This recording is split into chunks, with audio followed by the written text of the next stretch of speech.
Hello, I'm Kevin Millington. Happy to be with the Empire State Aerosciences Museum here at Glenville, New York at Schenectady County Airport to continue our history, video and audio history program. We have a very special guest today. I'm happy to welcome Larry McArthur. Welcome, Larry. Thank you. Larry's been one of our great volunteers here at the museum, has been a colleague and friend of mine for the last 14 years. Larry has served, I know you've served on the board of trustees and virtually every office on the board, from treasurer, vice president, secretary. Larry also is a very active volunteer and produces what I consider to be the best museum newsletter that I've seen. Thank you very much. And it's a seasonal. You do one each season. I know the spring edition just came out. So welcome, Larry. Thank you. And today is Saturday, May 10th, 2014. Larry, I know you were a naval aviator. Right. And why don't you tell us, though, when and where you were born? I was born in Clearwater, Florida in 1945. I was there because my father was in the Army Air Corps. He was stationed down there. Oh. He was a personnel administrator. Oh. And when the war ended, he moved back up to New York State, and I grew up in Del Mar, New York. Which is near I live, in the town of Bethlehem. Right. Good. I graduated from Bethlehem Central High School in 1963 and got a Reserve Officer Training Corps scholarship with the Navy to go to Dartmouth College in Hanover, New Hampshire. Oh, okay. So I went to Dartmouth College for 4 years on a Navy ROTC scholarship. And during those 4 years in the summers, we would actually go and serve time in the Navy. Mm-hmm. One of those summers, we spent time with the Naval Aviation Program. I went down to Corpus Christi, Texas, and we got a couple of flights, and it looked good to me. Well, Corpus Christi Naval Air Station Corpus Christi is a very large, active naval base. Yes, it is. Aviation. Still is. So when I graduated, you can indicate what branch of the Navy you wanted to go in. I said I wanted to go into naval aviation. So that's how I got into naval aviation. After graduating, like all other new naval aviators, was stationed to Naval Air Station Pensacola, Florida. Okay, that's the central training base for the That's the central Navy? Starting training base. Okay. Yeah. So everybody starts there, and the first training is ground school, and a lot of physical training, some survival training, and then you get assigned out to Naval Air Station Softley Field, which is a small field right near mm-hmm. Naval Air Station Pensacola, but mm-hmm. it was a field that was totally devoted to basic flight training. Mm-hmm. The Navy flight training program consisted of 3 phases, basic, intermediate, and advanced. Everybody went to basic at Naval Air Station Softley Field, flying the T-34. Okay. So that was my first flight experience, was in the T-34. Oh, Larry, I remember seeing a T-34. It's a single-engine, propeller-driven? Yes, it is. Okay, yeah. And what year did you first start flying a T-34? 1967. 67, okay. Yep. All right. Do you remember your first flight? Not particularly. The first flight, the instructor mostly flew the plane. Okay. And the instructor would fly the plane, he'd take it off, okay. and you'd go up and you'd make some turns, yeah. and try to fly it straight and level and stuff like that, and then you'd come back and he would land the plane. Oh, I know the T-34 is a 2-seater, and the student pilot would sit in the front, yes, and the instructor pilot in the back? That's correct. Okay. All right. Well, you must So I remember my first solo. Yeah, okay. Tell us about that. Well, we would go out and do a lot of landing practice.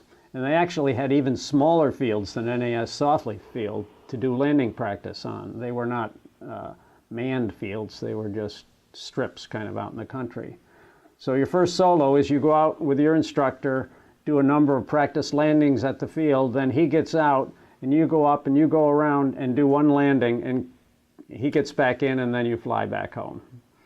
But it was certainly interesting to look in the rearview mirror and see nobody back Yeah, there. I can imagine. Yeah, First- that's a first milestone landing. in the pilot is your That solo is, flight. right. And then your first solo, after your first solo, they cut off your tie, and I still have the bottom half of my tie. So that was in 1967. And That then was you- 1967, and so I finished up my basic flight training, and again, you got to say what you wanted to do. There were three pipelines. There was jets, props, and helicopters. And you could put in a preference for whichever one you wanted. However, the real determining factor were the needs of the Navy. So from class to class, the number of people who got into each of those three pipelines differed.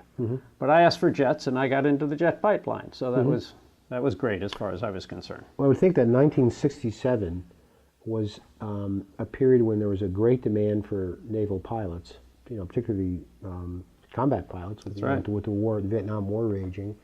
And what types of planes were in use at that period? Well, the A-4 was certainly in use Yep. at that period. That was the main attack plane. The F-4 Phantom was the main The fighter buddy plane. fighter, yeah. Okay. The A-6, or the all-weather attack plane, was in operation. A-3, the A-5 Vigilante, the E-2, Airborne Early Oh, Warner okay, plane, sure, early yeah. warner planes. I guess those were the main tactical planes. Okay. But your preference was for jets and So my preferences are jets, so that sent me off to intermediate flight training at Naval Air Station Meridian, Mississippi, okay. where we flew the T-2, which we have a T-2 right T2 here. Buckeye jet trainer. That's right. And again, you went through ground school, and then you started your flying. You did basic flight characteristics. You did navigation. We got into formation flying in intermediate. I did some instrument flying, and then the second part of intermediate was back in Pensacola, where we did gunnery work and carrier landing practice. And it was at the end of the intermediate phase where you first did your first carrier landings. How long did intermediate training last? Intermediate training lasted about 5 months. Okay. So we're probably around 1968. Yeah, we're into 1968 now. Okay. All right. And I know So- naval pilots, of course, the main difference between naval pilots and Air Force or other military branches is your ability to land. Much of not all of naval aviation, but most is carrier based. So, Right. so what separates naval pilots is your ability to land and take off on aircraft carriers, which are huge boats, but are certainly very small airfields. Right. And because of that, you learned a different kind of a landing approach than, say, Air Force pilots did, as I understand it anyway. It was a high rate of descent, total power on approach. High rate of descent so that when you came over the stern of the carrier, you would have a safety factor there. You would be above the stern of the carrier as much as possible. And then power on approach, which was generally the case with a jet plane, so that if you missed the wires, you'd have power to take off again and come around again and make another try at it. Were your first landings on land bases with arresting gear or on a carrier?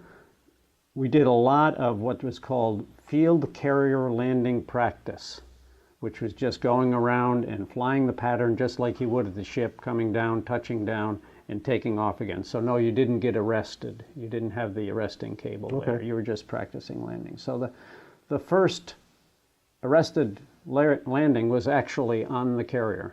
What carrier, do you remember what carrier? Yeah, it was kind of interesting. Normally they did your student pilot first landings were on the USS Lexington, Okay. CV-16, which was stationed near Pensacola just for that purpose. But for some reason, Lexington was out of commission. We went to the USS Wasp. Was that a World War II carrier? Sure. Right. And the interesting thing about that was the Wasp was one of the few remaining carriers that still had hydraulic catapults. They'd gone from hydraulic catapults to steam catapults. Yeah, sure. Yeah. Well, with a hydraulic catapult, there is no acceleration to speak of. You go, it's like getting a kick in the pants, you know? Whereas with steam, it accelerates quickly, but there is a feeling of acceleration. So I really got punched off the end of the ship on the Wasp for my first carrier landings. And of course, they give you a little extra airspeed too. The strength of the carrier catapult shot is based on the weight and the aerodynamics of the plane. So they can adjust how strong that stroke is. And they gave us a little extra power on the cat shot when we were brand new. Larry, for folks interested in carrier operations and takeoffs and landings, the plane such as this one or anyone would be launched off the deck in order to get the requisite amount of speed necessary to fly. The A4, for example, probably needed about 130 miles an hour to fly. Yeah, about right. And you would not have, of course, a mile or 2 mile long runway. You have launch decks are probably, 500 feet, something like that? Or less, yeah. So you're hooked up to a catapult, which will, get you going to at least 130 miles an hour in probably 2 seconds, right? That's a pretty good blast. And then landing. Why don't you tell us about that? Well, landing area was at the aft end of the ship. You landed with this hook down. You had a hook on the back of the plane that you could lower, and it would catch one of the 4 wires that was strung across the aft end of the ship, the aft end of the flight deck. So you decelerate pretty quickly, huh? Decelerate very quickly. You actually lock your harness. It's like, if you're in a car and for some reason your seatbelt gets locked, Oh, yeah, it's exactly like that, but you do it consciously because otherwise you'd be thrown forward, and you don't want to be thrown forward at that point. Oh, boy, it must have been a tremendous rush. Yeah, it was. So you are in intermediate training. I've now finished my intermediate training. Okay. Now we go to advanced training. I went to Naval Air Station Beeville, Texas, which no longer exists, to fly the F9. TF9 Cougar was the advanced trainer at the time. Okay. And you went through very much the same syllabus that you did with the T2. It was just a more powerful plane. Sure, how was the T2 to fly? T2 was great to fly. I mean, my observation of it in the air park, we have fortunate to have virtually all the planes that Larry was mentioning from that era. But the T2 looked like it had a wide landing gear. Had a wide landing gear, yeah. Kind of a hot rod, but stable looking. It had more than enough power. It had wide landing gear. It could do aerobatics. It was a maneuverable plane. It was not a particularly fast plane, but it was a good plane to fly. I think that impressed me. It had a wide landing gear, so it must have been a stable landing. And then the F9 Cougar that you're now flying in advance was kind of a Korean War era fighter aircraft, wasn't it? And these are two-seat These are two-seat versions of them. Okay. Well, tell us about that. Well, Beeville, Texas, went through there, and as I say, I did pretty much the same syllabus, just in a more highly powered aircraft. You went through your ground school again, learning about the plane, all about the avionics and flight characteristics of the plane. Then you got into your various stages of, basic flight, navigation, formation flight. We did do night formation flight there, which we hadn't done in intermediate. And must be challenging. Yeah. A little scary. Well, what you do, seeing as you can't see the plane if it's a real dark night, is you focus on the lights on the plane. And more than one light. Wingtip lights and the tail light and maybe the light on the fuselage too. And you get those lights in just the right aspect to each other, and you know what aspect that plane is in. So you join up on those lights till you get close enough, and then actually join up. How long did advanced training last? I got my wings in October of 1968. So I started flight training in September, I think, of 67, and it was just over a year. Okay. How many hours does a student pilot like you typically amass in training? I don't remember. Probably 100, maybe less than 100. I'm not sure. All right. Don't recall. That was pretty quick. 11, 12, 13 months was pretty quick, but as you said, they were looking for pilots at the time, so they were pushing us through the syllabus. You know, once you got out of ground school, you flew very frequently, sometimes twice a day, a couple of times, 3 times a day in your syllabus flights. Well, that's a pretty accelerated schedule, isn't it? Yeah. 3 times a day. Yeah, that's a lot of flying, Yeah. you know, when you're trying something new on each Yeah, flight. I would imagine even though you're a student pilot, you know, you're just beginning, you fly that often, you get good, and you probably get good pretty quick. You got pretty familiar with it, yeah. Yeah. And every so often they would have a check flight. In other words, say for navigation, you go through a navigation syllabus, and then at the end of it, when you've gone through all the flights, you would have a check flight where you had to display your capabilities in that particular area. So I finished up in October of 1968. And from there, again, you get to say what you'd like to do, and they tell you what you're going to do. And I got assigned to Attack Squadron 81, VA 81, Okay. Naval Air Station Cecil Field, flying the A4C. And we have a wonderful model of an A4 here. We Larry. do, right.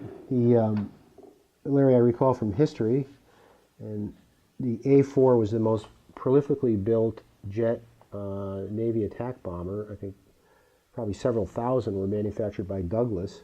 It was it was easily the best light attack bomber in the world at the time. At its time, naval, I think probably it was. and I know it's famous because of its compact size. It looks more like a fighter. I think the first time I saw an A4, a real one flying, it was the Mount of the Blue Angels, the aerobatic team. But tell us about flying the A4, the significance of that.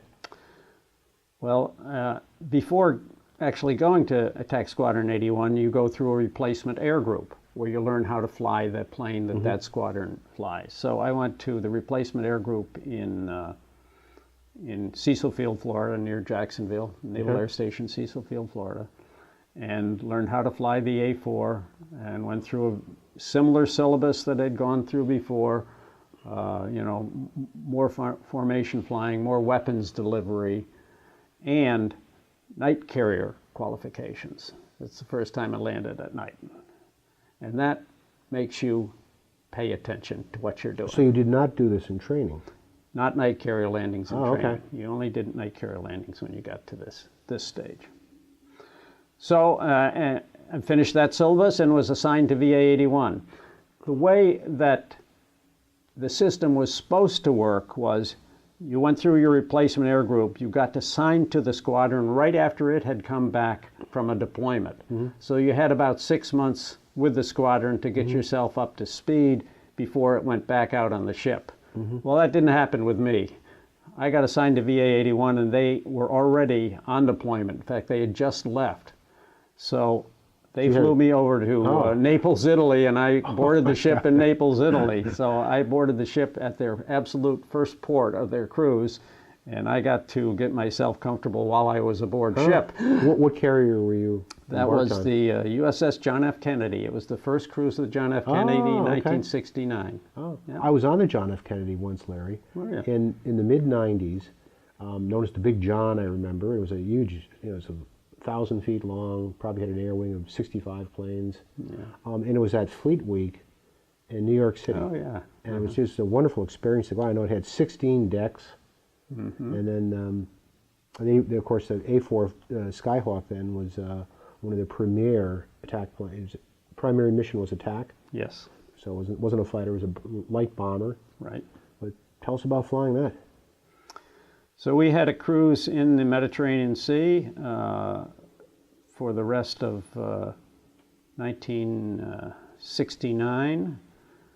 Flew the A4. We didn't get into any kind of combat. We were there, however, when Colonel Gaddafi took over in Libya. Sure, yeah. In fact, I had a detachment in Libya just before he took over. We were doing some weapons training, and some of us went to Wheelus Air Force Base in Libya, which was a U.S. Air Force base at the time, and did some flight training. This kind of thing did happen. you would go off on a detachment on a land base and either do some weapons training, or you might pretend to be the bad guys and come out and try to attack the ship in a simulated manner. Well, I got an interesting story about being in Libya, North Africa. North Africa. We had a day off, so a friend and I went downtown. And we had our cameras, we're taking pictures. Well, we got in the old part of town, and we came across this butcher shop. The butcher shop had meat hanging on hooks outside, including camels. So we thought that would be a good thing to take a picture of. So we start snapping away, and out comes the butcher with his cleaver, and he didn't want us taking pictures of his camels. So he's going, he chased us down the street and around the corner. And wish we had videos of the pictures of that, Larry. And as soon as we got out of sight of his shop, he stopped. But he had us on the run there for a moment. A non-combat adventure there, huh? During that cruise, our squadron won the Battle E Efficiency Award for the East Coast Fleet. So we were the best A4 squadron in terms of battle efficiency on the East Coast. Of course, the West Coast squadrons were actually fighting a war, and we weren't. But we did what we could in terms of our capabilities. We also won a safety award at one point. We had a very good squadron. How many, Larry, on a squadron? An aircraft carrier like the John F. Kennedy would have, was I correct? Was it about 75 aircraft? Yeah. Wing? The squadrons were part of an air wing. How many squadrons did you have? See, we had 2 fighter squadrons, 3 light attack squadrons, a heavy attack squadron, and then detachments of RA-5s, Vigilante reconnaissance, A3s, which were frequently used for refueling, E2s, and helicopters. And how many planes were in Attack Squadron 81? Attack Squadron 81 had we had 12 planes. Okay. With 12 planes and 23 pilots, as I recall. Oh. So I think I've told you this before, but you did get your name painted on the plane, but that wasn't your plane. Right, yeah. You flew whatever plane was assigned and was ready to fly at the time. So the senior pilots were able to put their, typically put their names on the side there? Right. Okay. So the commanding officer of the squadron got his name on the one that was 00. So the Modex number on the front here? Right. All right. How was the A4 to fly compared to the T2 or the F9 Cougar? Well, it was certainly more powerful than the T2, and it was more maneuverable than the F9. It was like a little sports car, you know. It was a very maneuverable plane. It had sufficient power. It was not supersonic. It was a subsonic plane, but it was quite capable of doing its mission. We normally flew with drop tanks. These are drop tanks. Pretty large drop tanks. Yeah, for extra fuel. And even though they call them drop tanks, you don't drop them except in an emergency. Okay, and you could refuel in midair as well? We could refuel in midair, right? Yeah. All right. Is this a typical configuration for the... Yeah, that would be a typical configuration. What are we looking at here? Well, we're looking at what do we got? Mark 82s? Yeah. And they've got 6 of them on there. You can also put Mark 82s, bombs, rockets, missiles on the wings. And we would fly with them sometimes. But I'd say Mark 82s would be somewhere in the Mark 80 series. You know, 1,000-pound bombs would be the typical load. But, you know, compared to the size of the plane, the bomb load, including your drop tanks, must have been a substantial weight. Yeah. And you had 2 20-millimeter cannons on the wing root here for strafing? The biggest variable in the weight actually was fuel.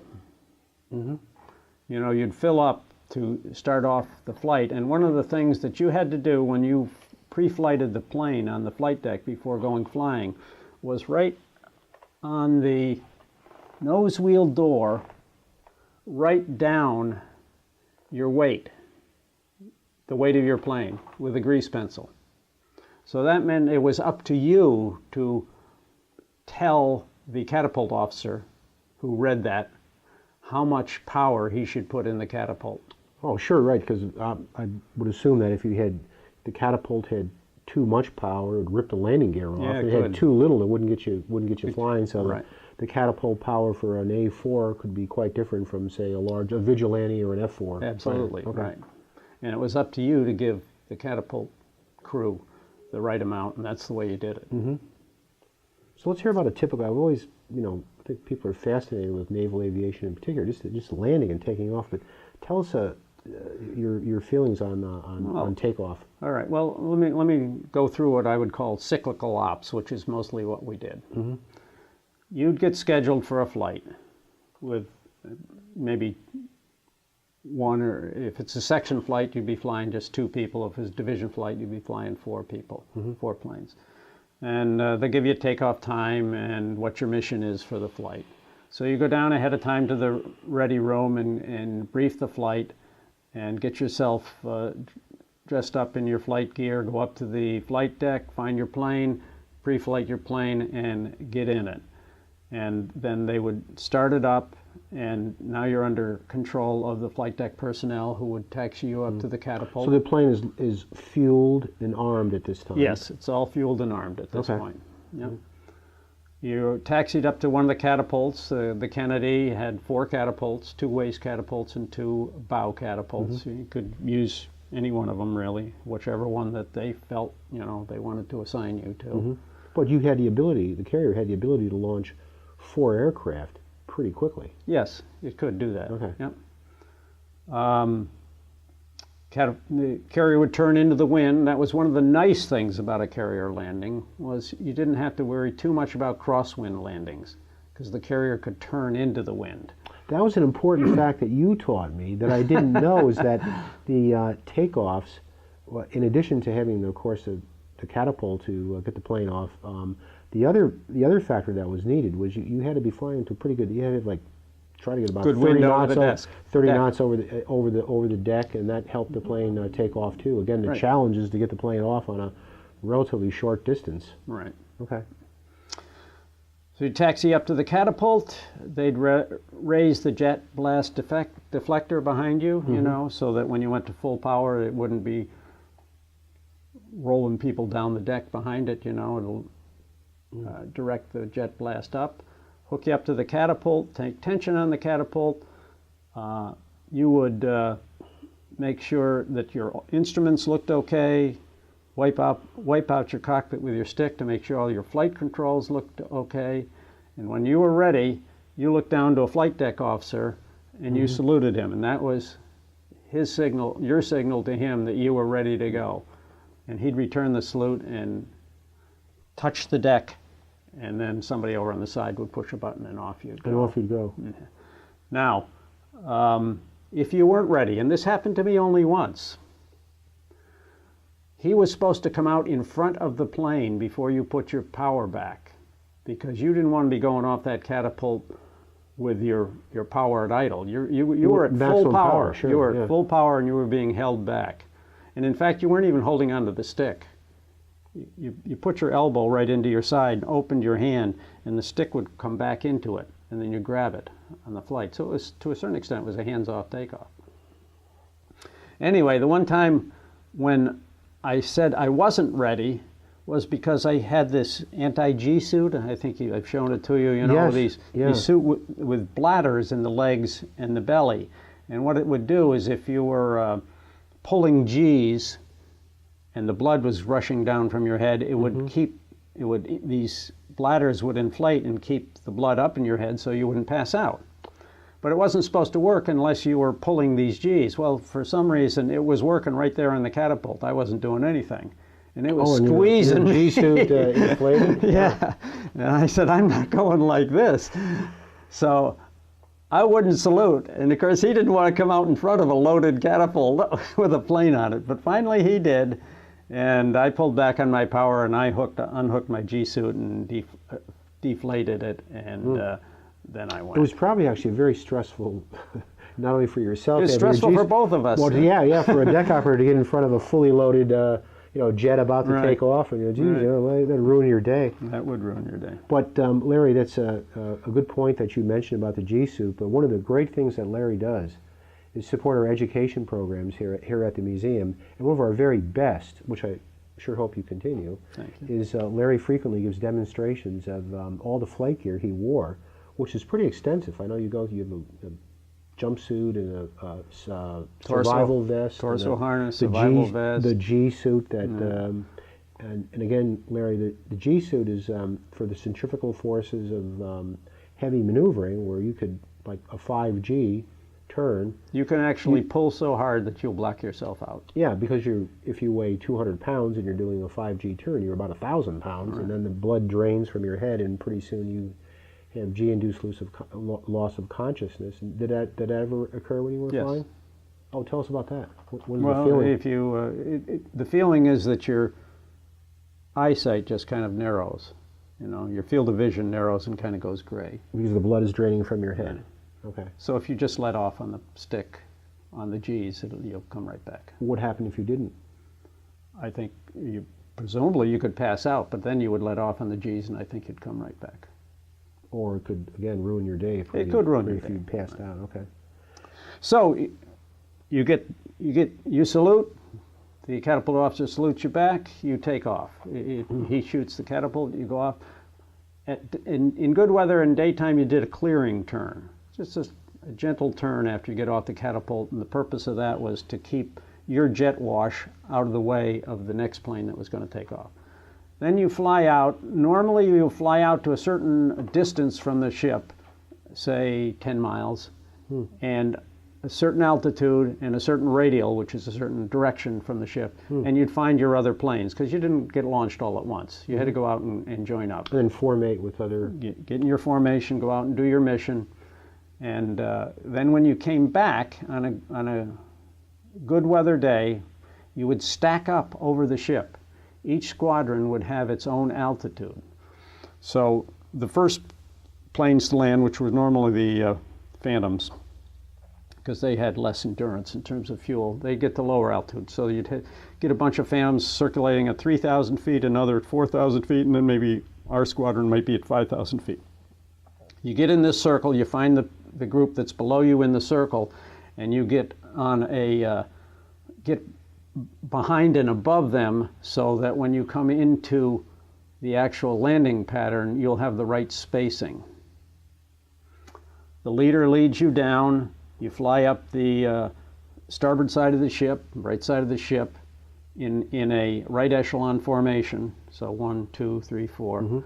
And then the leader breaks off at the point that he thinks will get him to the flight deck 35 seconds, it was for us anyway, 35 seconds after the plane that was in front of him. So the sequence was every 35 two seconds. planes a minute are landing on the carrier. Right, exactly. Well, that's a pretty intense...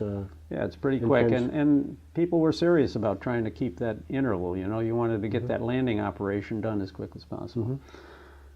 Come in, you make a break to your left, so now you're on the other side of the ship, coming downwind the opposite direction of the ship. At about the time you hit the ship's stern, you turn in and start your descent into the final approach, and you come down and land, and I think maybe you've heard my talk about the 3 things for landing. You remember what they are? I do. It was speed, because you want to be landing at an optimum speed, not to stall the plane, but and not too fast. Line up, you want to be going right down. And you told me that 100% of the fixed wing landings on a carrier are done on the angled deck. Yep. Right, so you don't run into any other planes, and Right. if you don't get the wire, that you can go off again. And glide slope, which is you want a constant. Is that? That's right. Okay. See, I've been learning some good stuff from you there. But tell us about a landing. You're on your final. You were on your final approach now. You're now on your final approach. So you got line up, which means you want to land in the middle of the... Who's talking to you? Who's communicating with you? Well, there is a landing signal officer on the back of the ship, and you have to report into him, unless they had some landings which were called zip lip, where we did it with no talking whatsoever. And that was in case, there were some bad guys out there and would be listening in. So we wanted to practice being able to do it with no talking whatsoever. But normally what you would do is when you got into the final, you would call ball, the word ball, and your fuel state. Well, ball was your glide slope. Basically what it was is there was a lens on the back of the ship, and a light was, think of it as a light being reflected in a mirror and back up to you. And it looks like a ball of light. And you want to get that ball of light right in the middle of the mirror from an up and a down perspective. That means you're right on the glide slope. So when you say ball, you've at least found the ball on the mirror, that light source on the mirror, and now you're working to put it in the middle. And the fuel is so, you know, in case you're on a low fuel approach, you know, they might have to get the tanker ready to refuel you if you mess up or something. So you're flying the ball down right to the middle of that mirror. You're looking at your lineup, and airspeed was not measured in knots or miles per hour. It was measured in angle of attack, because the optimum airspeed differed depending on how much you weighed.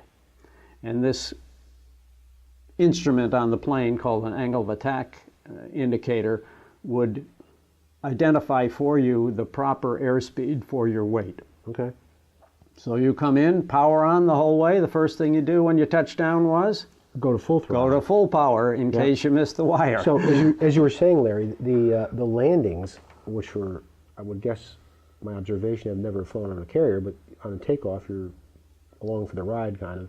Landing, though, the hook is going to come down, and you're going to try to snag one of 4 wires. hooks going across the deck, and as the landing gear touches down, you said you go to full power in case you miss them.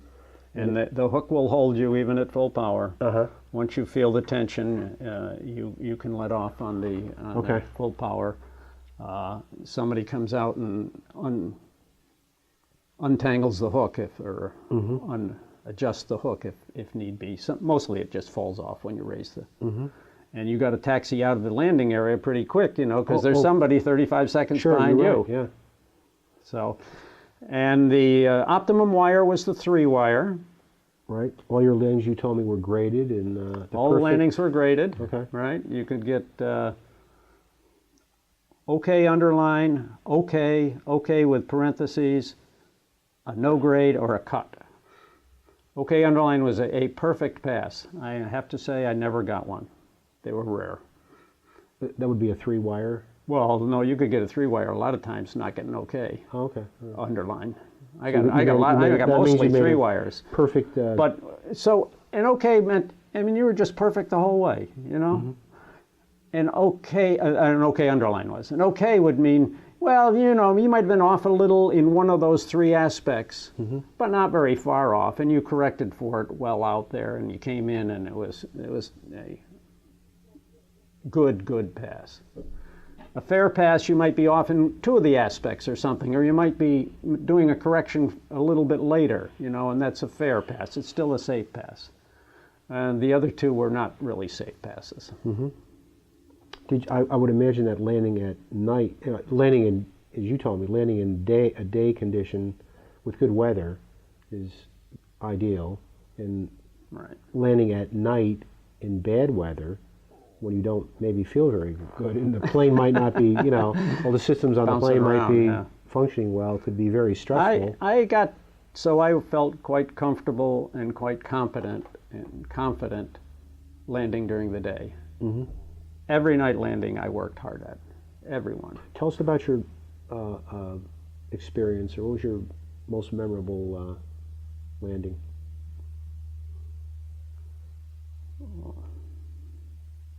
Well, I suppose the most memorable one was when I became a centurion, when I made my 100th landing. I was a centurion on the Forrestal, and I was a centurion on the Kennedy, and I was later a centurion on the Forrestal, which meant I had 100 landings, and they announced your name on the loudspeaker and all that kind of stuff. And you flew after the Kennedy, you flew on the USS Forrestal? Yes. Okay. We transitioned to A7Es. Okay. And then went to the Forrestal. Well, I'll tell you about 2 landings, but neither of them are carrier landings. One was in Decimomanu, Sardinia. I'd been flying off the carrier and got airborne, and one of my drop tanks didn't transfer. So I had an asymmetrical load. I had fuel in one drop tank on one side and not in the other. Well, you're not supposed to land on the carrier that way if possible. Yeah, because these tanks are obviously very heavy. Right. Loaded. Are these 300-gallon tanks or something? Yeah, I think so, yeah. They're very large, so they have an awful lot of weight, and if one's not, you could be pretty well off, off balance. We always flew with a divert field, and the divert field was a NATO field on Sardinia. Mm-hmm. So they said, fly over there and unload that fuel. Mm-hmm. So I flew over and called their tower, and Sardinia is Italian, but the guy in the tower spoke English, and I said, I need to land heading south because you wanted to put the heavy wing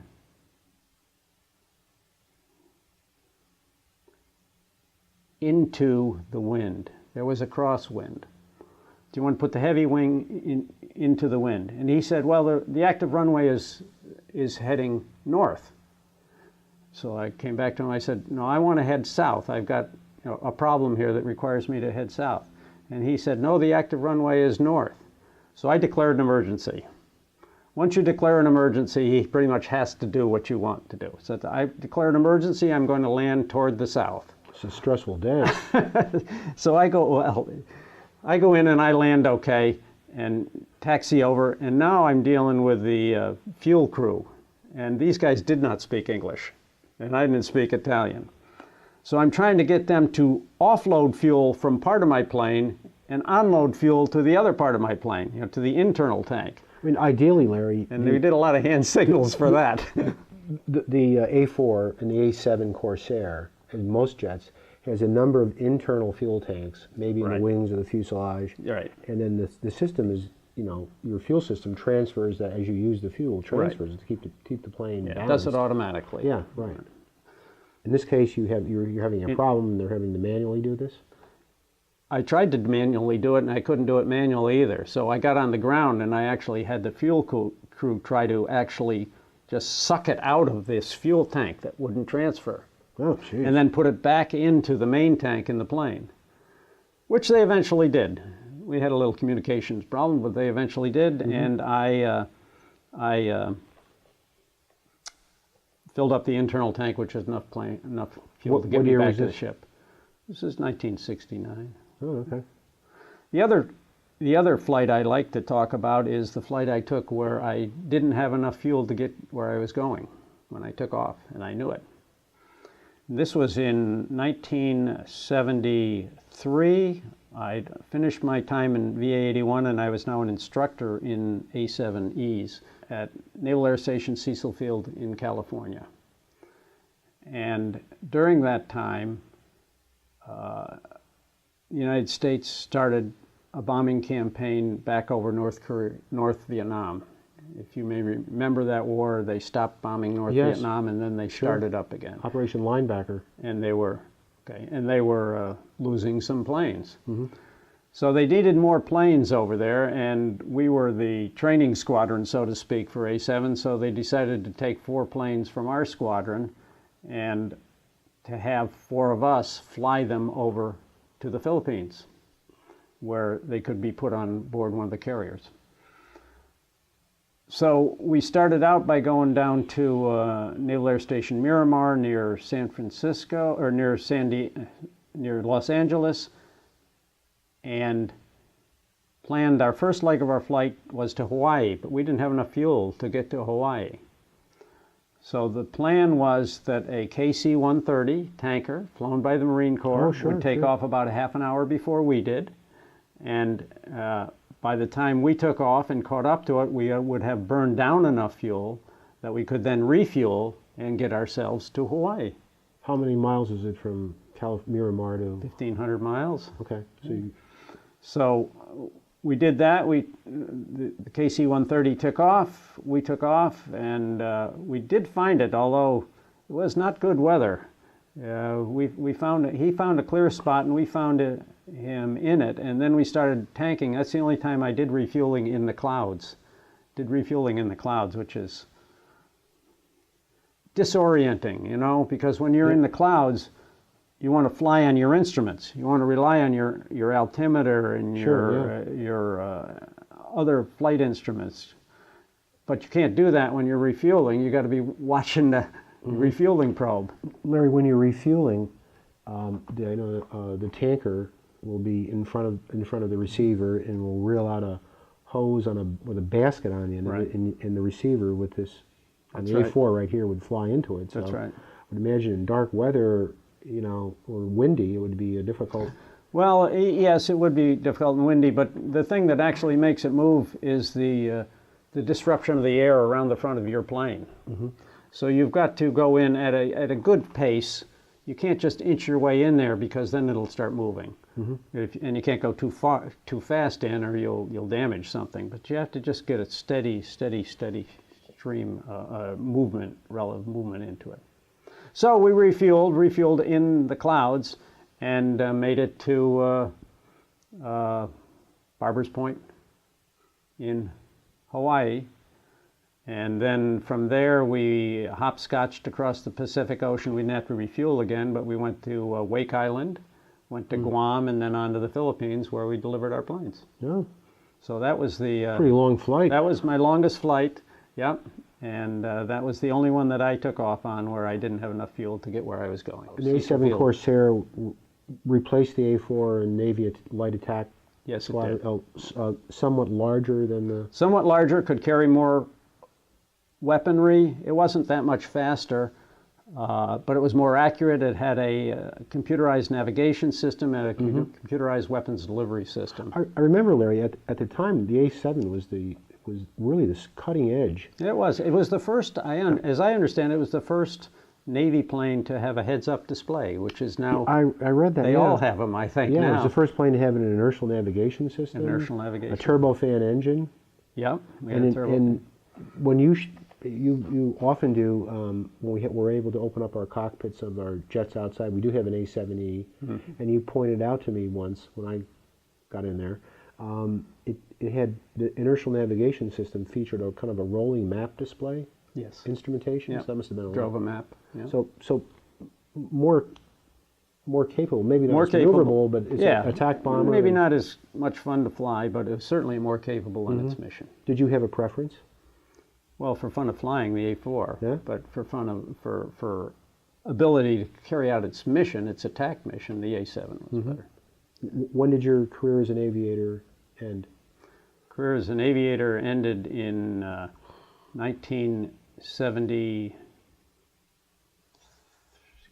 74, January of 74. Okay. I got out of the Navy.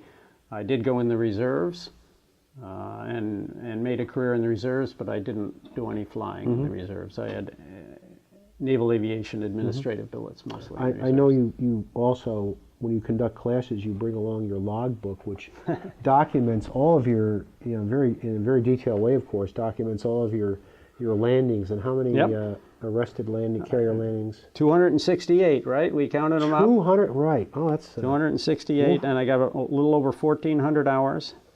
I did bring in a picture here that I wanted to show you and see if you could figure out what's unusual about that picture.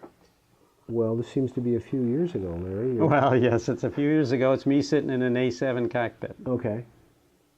And You see anything unusual in that picture?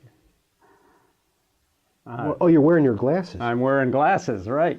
Was that You could- it? Yeah, that's Okay, it. right. Okay. You could not get into single-seat jets wearing glasses. And when I got into them and got my wings, got qualified, I didn't wear glasses, but my eyes started to go bad. And they gave me a waiver to continue in that particular assignment, even wearing glasses. So I was one of the few people, I only knew one other guy in the whole United States Navy who was flying single-seat jets who wore glasses. With this is with Attack Squadron 81. This is with Attack Squadron the 81. Sunliners. The Sunliners, right. Okay. So Are you in that an was A- something unique. You're an A7 Corsair. I'm in an A7 Corsair right there, yep.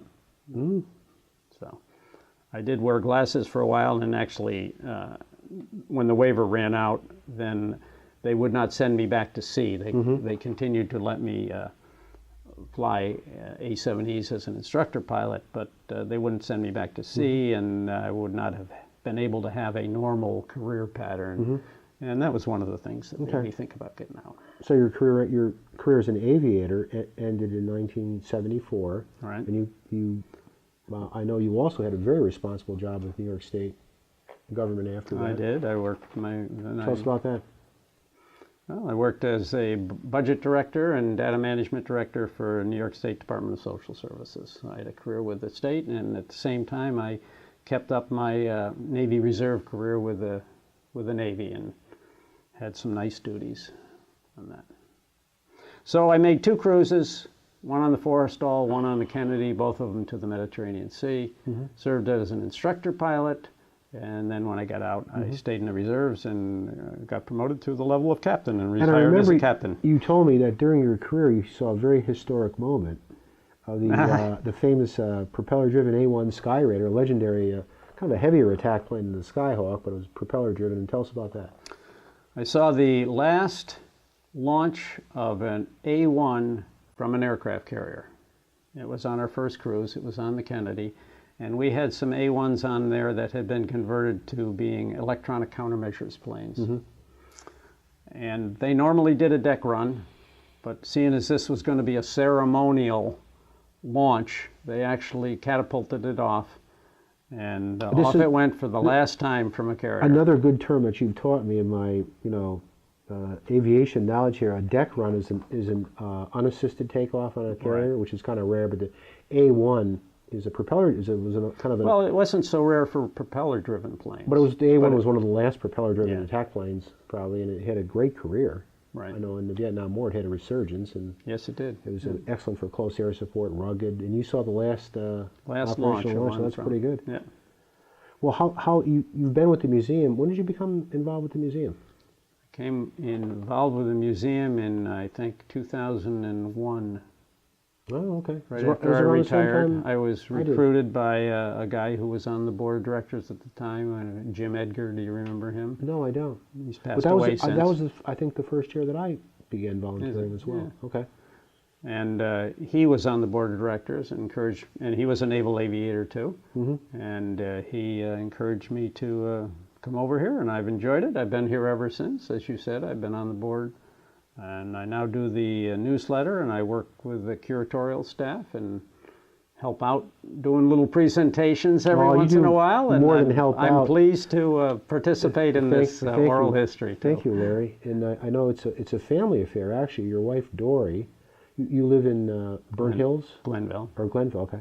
And your wife, Dory, is another great volunteer here and participates with you in all of our major events and also the Brick Fund, which supports museum activities, and Memorial Fund. Yeah. And your granddaughter Heather is doing a great job on weekends and manning the admissions office there. So it's a pretty active family in support of ESAM, which we're very grateful for. What do you think of ESAM? We're going in the right. I think ESAM is looking good, isn't it? I think so. I think that we've got new planes recently from the Intrepid. We've renovated the community room. We've opened up this nice classroom. Got a nice sign out front. I think the physical plant is in the best shape that I've seen it since I've been volunteering here. I think so too. And the one thing you've contributed to me and with me is the need for identifying, of course, priorities. We're largely, not entirely, but we have a great staff, small staff, a great staff. But with volunteers, of course, the need for this museum and probably others as well to identify priorities, focus on getting things done, and also to support our education programs, which are pretty key. Let me ask you a final question here. From a programming point of view, we've got a big event coming up this year, haven't we? We do, and indeed. You're one of the co-leaders of this event. I'm happy to coordinate, and Larry will hopefully participate in it as well actively. The 30th anniversary of the Empire State Aerosciences Museum is coming up on August. So from August to 11th to the 18th, we'll be hosting a variety of events here to celebrate the founding of the museum, we'll be unveiling some anchor exhibits, I would think. Everything from the long-developed moon rover, a unique World War I exhibit, which the exhibit committee is working on, in addition to recognizing the founders and their surviving family members. And it should be a great week. We're having John Panoski, our colleague, is arranging for a B-17 to fly in and give ground and flight tours, and it should be a pretty fun. We're going to have classes here, right here in this room, NASA and aviation history. So hopefully I will be here. Put that on your schedule, I will. Larry, and join us. But I want to really thank you for coming. Well, You've been a great supporter and friend of mine, and wonderful. You're the winner of the Alex Award. I was happy to recognize you a few years ago, and this concludes our interview for the day. I want to thank Larry, and I also want to thank Josh Nagy, who's our producer and cameraman, and does a great job of this. So thanks again, and look forward to continuing this series. Thank you.